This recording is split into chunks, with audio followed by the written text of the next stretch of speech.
And Alex comes to us with a whole lot of hope and opportunity. He is going to bring to the business a lot of resources which I've actually always known we would benefit from, but I was wanting to find the right person to partner with. We'll be hearing from Dr. Shane Oliver from AMP, who's a gentleman that many of you may well recognise when he comes out the front because he's always on TV. He's an economist. Economists are interesting people. They often have very strong opinions on lots of things after the facts have happened. But then for the last 20 years or so, I've been working in commercial property, but mostly in the wealth management industry. Most of my time was with two companies, Citigroup. Started there back when it was Citibank, and then became Smith Barney Citigroup. Travellers, a number of changes through there. But more recently with AMP. The French economy was flat in the June quarter. You might say that was all terrible, but the expectation was a lot worse, so at least things weren't as quite as bad as I had feared. But if you look at Spain, if you look at Italy, if you look at Greece, you're talking about some countries there which are literally in depression. In Spain, as officially measured, the youth unemployment rate, that's the unemployment rate for people below 25, is 52.7%. Australia, measured on a like-for-like basis, it's about 1/5 of that, less than about 8% or something. Europe was terrible. US and Japan, somewhere in between, they're growing at 1. In fact, the numbers out of Japan yesterday were 3.5% growth. It'll settle down probably to around 1.5–2%. Similar story in the US. And then, of course, you've got China. The other day, the market was upset because China's industrial production grew 9.2%. And I'm sort of thinking, well, that's a terrible number, isn't it? Most countries would die for that sort of growth. The rate of growth of retail sales in China was about 14.1%. They're terrible numbers. Compared to China's history, they've slowed down.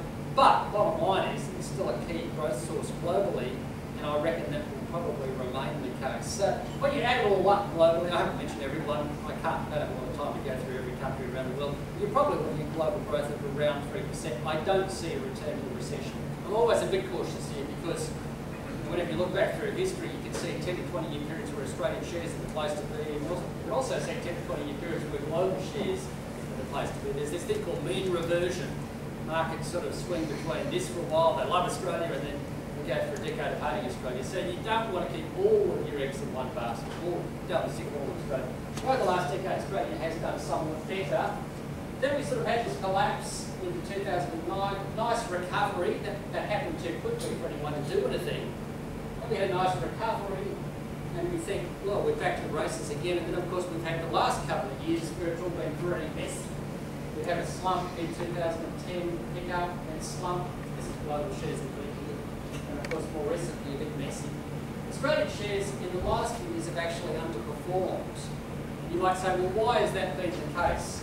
There's three basic reasons. One is our central bank, until recently, was tightening monetary policy, so they were raising interest rates. When you raise interest rates, it has two big effects. One is it makes life tough for companies. People spend less when interest rates are rising. It also makes life tough for the share market, because as interest rates go up, people think, well, I'll just have my money down in the bank because I can get a great return there. So money wasn't coming to the share market and profits were getting depressed. Unlike the US, where interest rates stayed at zero. The other two things that happened was the Australian dollar went through parity.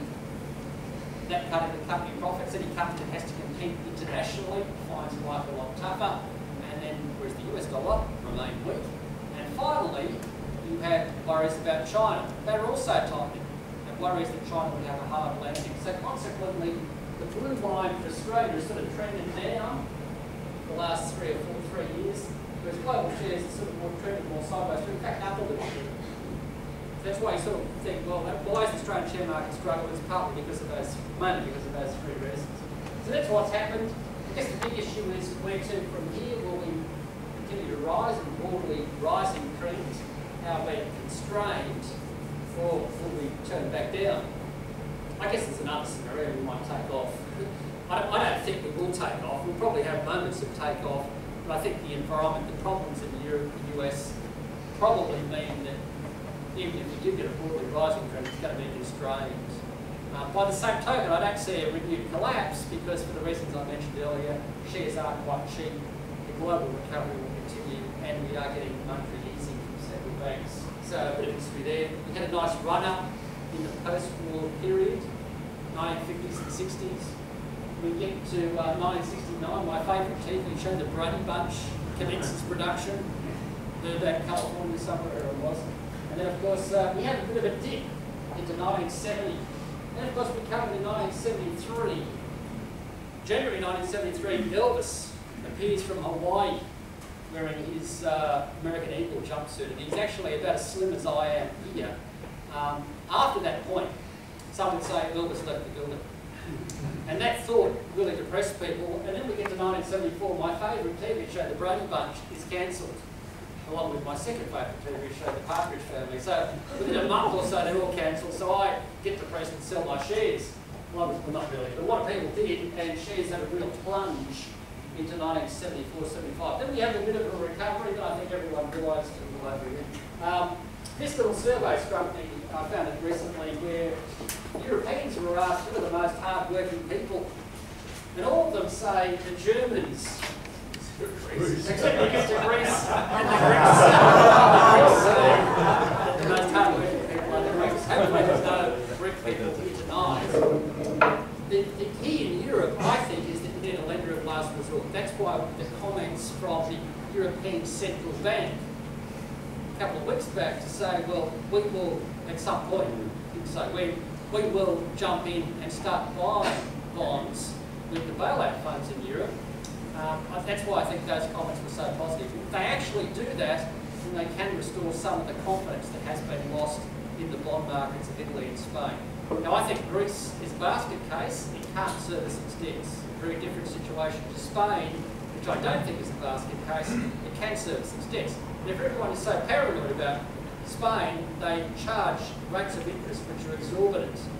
Therefore, in a free market, you have to accept that sometimes the free market goes off the rails and there is a role for the government to intervene, in this case the central bank, and to get those rates back down to help these countries get out of their mess. So that's why I think the comments we saw from the European Central Bank President Draghi 3 weeks ago almost now, I think was so positive. That's why markets have rallied over the last few weeks. There's also the productivity view. Yeah. And there's a distinct north-south bias here. How can, they may solve the debt, but how can they overcome the productivity problem with a single currency? It's hard. Is it but possible? This is why Australia and the US and Canada are countries which have single currencies.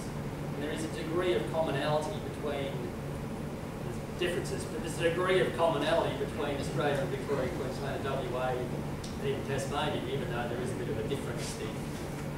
In Europe, the differences are so huge as to be We've got a sovereign government. They don't actually have a sovereign government. No. So that's why when the common currency was set up, it was flawed.